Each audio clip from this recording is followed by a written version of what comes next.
આકાશવાણી અમદાવાદ વડોદરા પ્રાદેશિક સમાચાર નિકિતા શાહ વાંચે છે. સૌપ્રથમ મુખ્ય સમાચાર.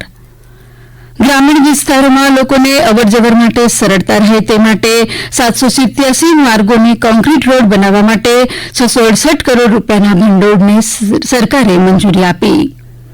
સ્વચ્છતા હી સેવા પખવાડિયાની ઉજવણી દરમિયાન રાજ્યની 8 મહાનગરપાલિકા અને 157 નગરપાલિકાઓમાં નાગરિકો દ્વારા 1 કરોડ કરતાં વધુ કલાકોનું શ્રમદાન.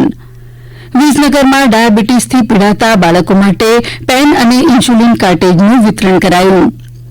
આજે દક્ષિણ ગુજરાતના નવસારી સુરત સહિતના વિસ્તારોમાં ભારે વરસાદની હવામાન વિભાગની આગાહી અને અમદાવાદમાં ચાલી રહેલી રાષ્ટ્રીય ખો-ખો સ્પર્ધામાં આજે ભુવનેશ્વર અને લખનઉ તથા રાયપુર અને એર્નાકુલમ વચ્ચે સેમીફાઇનલ રમાશે. સમાચાર વિગતવાર. મુખ્યમંત્રી ભૂપેન્દ્ર પટેલે રાજ્યના ગ્રામીણ વિસ્તારોના 1020 કિલોમીટર લંબાઈના 787 માર્ગોને કોન્ક્રીટ રોડ બનાવવા 668 કરોડ રૂપિયાના ભંડોળને મંજૂરી આપી છે. રાજ્યના ગ્રામીણ વિસ્તારોમાં માર્ગો પર પાણી ભરાવાની તેમજ રસ્તા ધોવાઈ જવાની સમસ્યાના કાયમી ઉકેલ માટે ગામ તળની લંબાઈમાં 5.50 મીટર કે ઉપલબ્ધ પહોળાઈમાં કોન્ક્રીટ રોડ બનાવવા માટે કુલ 668.30 કરોડ રૂપિયાની ફાળવણીની મંજૂરી આપી છે. જ્યાં કોન્ક્રીટ રોડ બનાવવો શક્ય ન હોય ત્યાં પેવર બ્લોકની કામગીરી કરવામાં આવશે. ગ્રામીણ વિસ્તારોને સુવિધાયુક્ત ટકાઉ અને બારમાસી માર્ગો પૂરા પાડવાના હેતુથી રાજ્ય સરકારે આ નિર્ણય લીધો છે. ગુજરાતમાં 17 સપ્ટેમ્બરથી 31 ઓક્ટોબર સુધી સ્વચ્છતા હી સેવા 2024 પખવાડિયાની કામગીરી હાથ ધરવામાં આવી રહી છે.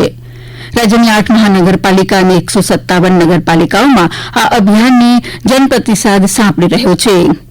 થીમ આધારિત પબ્લિક ટ્રાન્સપોર્ટ અને હાઇવેની સાફ સફાઈમાં 1,14,225 થી વધુ નાગરિકોએ સફાઈ ઝુંબેશમાં જોડાઈને 1,43,295 કલાકનું શ્રમદાન હાથ ધરીને 301 ટન કચરો એકત્રિત કર્યો છે. જે પૈકી 289 ટન કચરાનો નિકાલ કરવામાં આવ્યો છે. આ ઉપરાંત રાજ્યની મહાનગરપાલિકા અને નગરપાલિકાઓમાં કુલ 2,121 ગાર્બેજ વલ્નરેબલ પોઇન્ટની સાફ સફાઈ હાથ ધરવામાં આવી રહી છે. તેમજ મહાનગરપાલિકા અને નગરપાલિકાઓના 2,058 મુખ્ય રસ્તાઓ, 668 માર્કેટ વિસ્તાર, 2,584 કોમર્શિયલ વિસ્તાર, 5,357 રહેણાંક વિસ્તારમાં સફાઈ ઝુંબેશ સાથે કુલ 714 બ્લેક સ્પોટની સાફ સફાઈ હાથ ધરવામાં આવી છે. સફાઈ પ્રત્યેની જાગૃતિ માટે શેરી નાટક પણ યોજાઈ રહ્યા છે. સ્વચ્છતા હી સેવા અભિયાન અંતર્ગત જામનગર અને અમરેલી નગરપાલિકા દ્વારા રાત્રિ સફાઈ હાથ ધરાઈ હતી.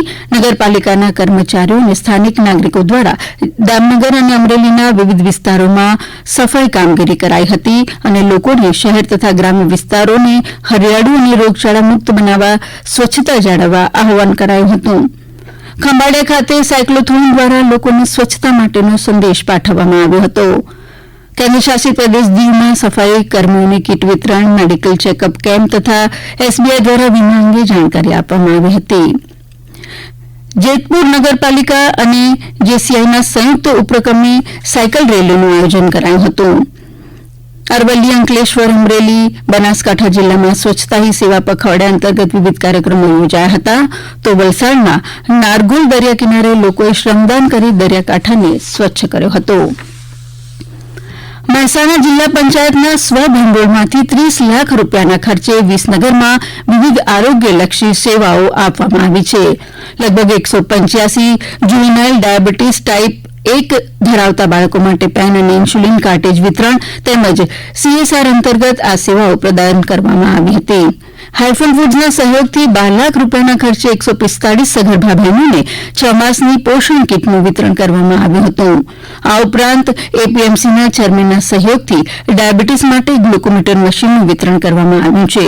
સીએસઆર અંતર્ગત સેરા સેનેટરીવેર લિમિટેડ દ્વારા જુવેનાઇલ ડાયાબિટીસ ટાઇપ 1 ધરાવતા જરૂરિયાતમંદ 20 બાળકો માટે ફ્રીજ પણ આપવામાં આવશે. આરોગ્યમંત્રી ઋષિકેશ પટેલે આ અંગે વધુ માહિતી આપી. જિલ્લા પંચાયત દ્વારા જિલ્લામાં આવેલા જે નોંધાયેલા તમામ ટાઈપ 1 ડાયાબિટીસ વાળા બાળકોને કાર્ટેજ અને ઇન્સ્યુલિન આપવાની શરૂઆત કરી છે. પરંતુ હવે આવનારા સમયમાં સતત એમની જરૂરિયાતો દવાની ઇન્સ્યુલિનની જે પૂરી કરવાનું એક અભિયાન ઉપાડ્યું છે.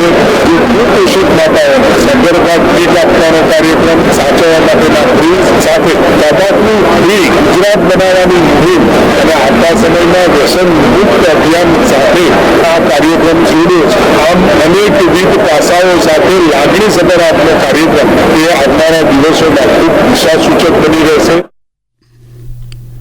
આ સમાચાર આપ આકાશવાણીના અમદાવાદ વડોદરા કેન્દ્ર પરથી સાંભળી રહ્યા છો. આ સમાચાર આપ અમારી YouTube channel AIR news Gujarat પર પણ સાંભળી શકશો. વધુ સમાચાર માટે આપ અમારા ટ્વિટર હેન્ડલ AIR_news_ABAD ને ફોલો કરી શકો છો. હવામાન વિભાગે આજે દક્ષિણ ગુજરાતમાં ભારે વરસાદ જ્યારે અન્ય વિસ્તારોમાં મધ્યમથી હળવા વરસાદની આગાહી કરી છે.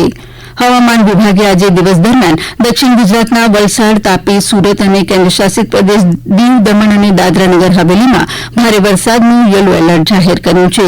જ્યારે પ્રતિ કલાક 30 કિલોમીટરની ઝડપે પવન ફૂંકાવાની આગાહી સાથે મધ્ય ગુજરાતના વડોદરા, છોટાઉદેપુર, નર્મદામાં છૂટાછવાયા વિસ્તારોમાં મધ્યમથી હળવા વરસાદની આગાહી કરી યલો એલર્ટ જાહેર કર્યું છે. અમદાવાદમાં ખોખોની રાષ્ટ્રીય સ્પર્ધા યોજાઈ છે.